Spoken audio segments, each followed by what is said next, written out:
Samajwadi party 5 जुलाई से सदस्यता अभियान शुरू करेगी। इसकी शुरुआत पार्टी के राष्ट्रीय अध्यक्ष अखिलेश यादव पार्टी कार्यालय से करेंगे। सपा के राष्ट्रीय अध्यक्ष और पूर्व मुख्यमंत्री अखिलेश यादव ने कहा कि समाजवादी पार्टी का विश्वास ऐसी राज्य व्यवस्था में है जिसमें आर्थिक और राजनीतिक सत्ता का विकेंद्रीकरण निश्चित रूप से हो। समाजवादी पार्टी शांतिप्रिय और लोकतांत्रिक तरीकों से विरोध प्रकट करने के अधिकार को मान्यता देती है।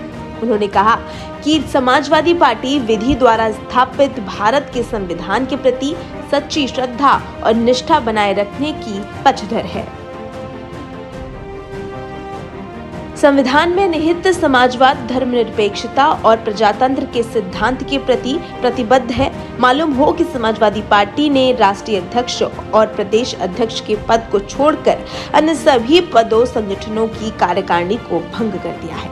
माना जा रहा है कि सदस्यता अभियान के बाद नए सिरे से सभी कार्यकारिणी का विस्तार किया जाएगा।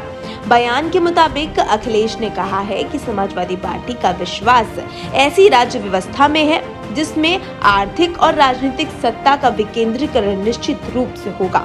उन्होंने कहा कि सपा शांतिपूर्ण और लोकतांत्रिक तरीकों से विरोध जताने के अधिकार को मान्यता देती है। पार्टी विधि द्वारा स्थापित भारत के संविधान के प्रति सच्ची श्रद्धा और निष्ठा बनाए रखने की पक्षधर है। वो संविधान में समाहित समाजवाद, धर्मनिरपेक्षता और प्रजातंत्र के सिद्धांतों पर अमल के लिए प्रतिबद्ध है।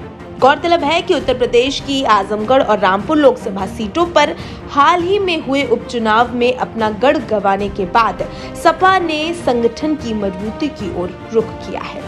सपा प्रमुख अखिलेश यादव और पार्टी के वरिष्ठ नेता आजम खान ने क्रमशः मैनपुरी के करहल और रामपुर क्षेत्र से विधायक चुने जाने के बाद आजमगढ़ और रामपुर संसदीय क्षेत्र से इस्तीफा दे दिया था।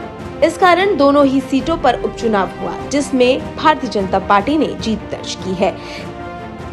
इससे पहले उत्तर प्रदेश विधानसभा चुनाव में समाजवादी पार्टी को मात्र 111 सीटें ही हासिल हुई थी, जबकि भारतीय जनता पार्टी ने और सहयोगी सहित 273 सीटें जीतकर पूर्ण बहुमत की सरकार बनाई थी।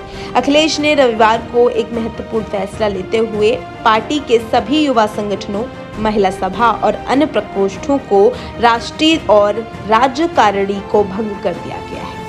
माना जा रहा है कि 2024 के लोकसभा चुनाव से पहले पार्टी को व्यापक आधार के देने के लिए सपा सदस्यता अभियान चलाकर नए सिरे से संगठन की रूपरेखा बनाने की तैयारी कर रही है।